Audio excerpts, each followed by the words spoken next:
नमस्ते। आज हम एक बड़े दिलचस्प सवाल की तह तक पहुंचने वाले हैं। एक ऐसा रहस्य जो धरती के विशालकाय जानवरों, हमारे शिकारी पूर्वजों और हाँ, हमारी थाली में रखे खाने को एक दूसरे से जोड़ता है।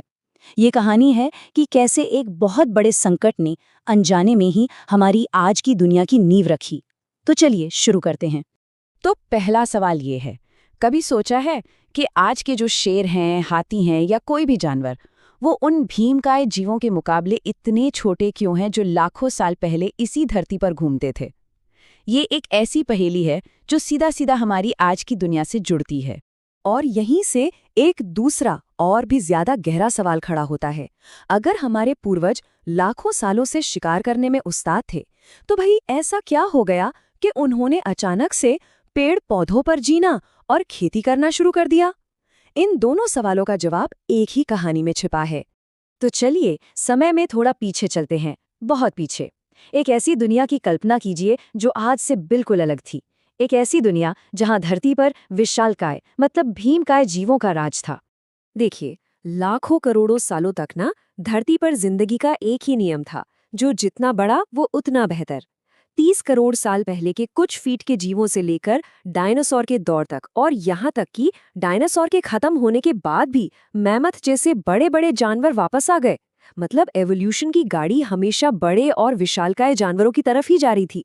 उस दौर के जानवरों के साइज का अंदाजा लगाना है तो बस इतना समझिए, कुछ डायनासोर की लंबाई 85 फीट तक होती थी। ये एक ऐसी दुनिया थी जिसकी आज हम सिर्फ कल्पना ही कर सकते हैं। लेकिन फिर इस पूरे इकोसिस्टम में एक ऐसी ताकत आई जिसने खेल के सारे नियम ही पलट कर रख दिए। और वो थे शुरुआती इंसान। लगभग 1.5 मिलियन साल पहले हमारे पूर्वजों ने शिकार करने की कला में महारत हासिल कर ली, और ये धरती के इतिहास का वो मोड़ था जिसने सब कुछ हमेशा हमेशा के लिए बदल दिया। अच्छा, इंसानों को जो चीज सबसे खतरनाक शिकारी बनाती थी, वो सिर्फ उनके हथियार नहीं थे, बल्कि उनकी प्लानिंग थी। वो मिलकर ग्रुप में शिकार करते थे, और सबसे जरूरी बात, वो हमेशा बड़े जानवरों को ही टारगेट करते थे। क्यों? क्योंकि एक बड़े जानवर का शिकार करने का मतलब था कम मेहनत में ज्यादा से ज्यादा लोगों का पेट भरना। और बस यहीं से प्रकृति का बैलेंस बिगड़ने लगा। देखिए, शेर या भेड़िए जैसे शिकारी इकोसिस्टम का ही एक हिस्सा थे। वो उतनी ही आबादी कंट्रोल करते थे जितनी जरूरत थी। लेकिन इंसान अलग थे। उनकी आबादी बहुत तेजी से बढ़ रही थी और उनकी भूख भी। इस असंतुलन ने पूरे इकोसिस्टम को विनाश के कगार पर लाकर खड़ा कर दिया।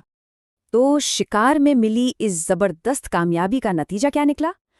वो काफी चौंकाने वाला और विनाशकारी था। असल में प्रॉब्लम की जड़ यही थी। हमारे पूर्वज शिकार करने में इतने ज्यादा माहिर हो गए थे, इतने ज्यादा अच्छे, कि उनकी यही खूबी उनके अपने वजूद के लिए सबसे बड़ा खतरा बन गई।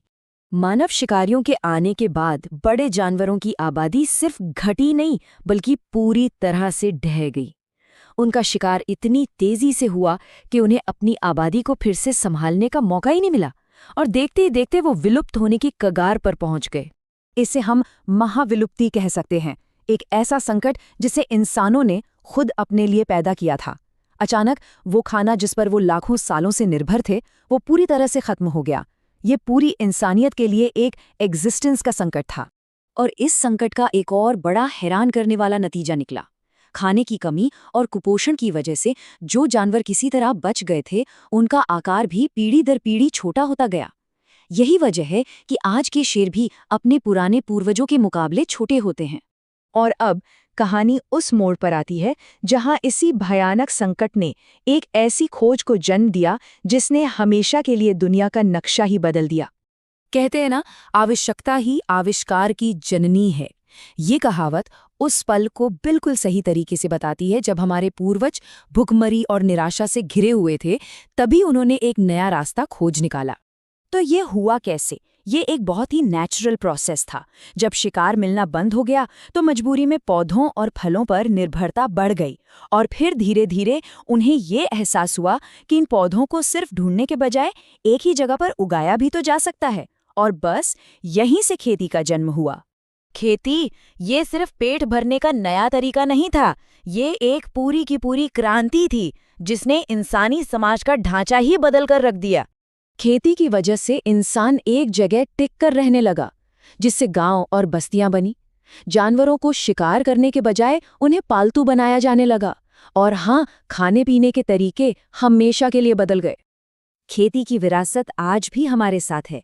इसी ने घुमंतू जीवन को खत्म करके गांव और शहरों की नींव रखी। इसी ने जानवरों को हमारी जिंदगी का हिस्सा बनाया, और इसी ने दुनिया को शाकाहारी और मांसाहारी खानपान में बांटा। सही मायने में यहीं से आधुनिक दुनिया की नींव पड़ी। तो इस पूरी कहानी की सबसे बड़ी विडंबना यही है, एक संकट जो हमारे पूर्वजों ने खुद पैदा किया था, वही आधुनिक मानव सभ्यता के विकास का सबसे बड़ा कारण बना। एक तबाही ने तरक्की का रास्ता खोल दिया। और ये हमें आज एक बहुत ज़रूरी सवाल के साथ छोड़ जाता है। अगर उस दौर के संकट ने खेती जैसे आविष्कार को जन्म दिया, तो हमारे आज के जो संकट हैं, जैसे क्लाइमेट चेंज या संसाधनों की कमी, ये कल किन नए और क्रांतिकारी आविष्कारों को जन्म देंगे? इस पर सोचिएगा ज़रूर।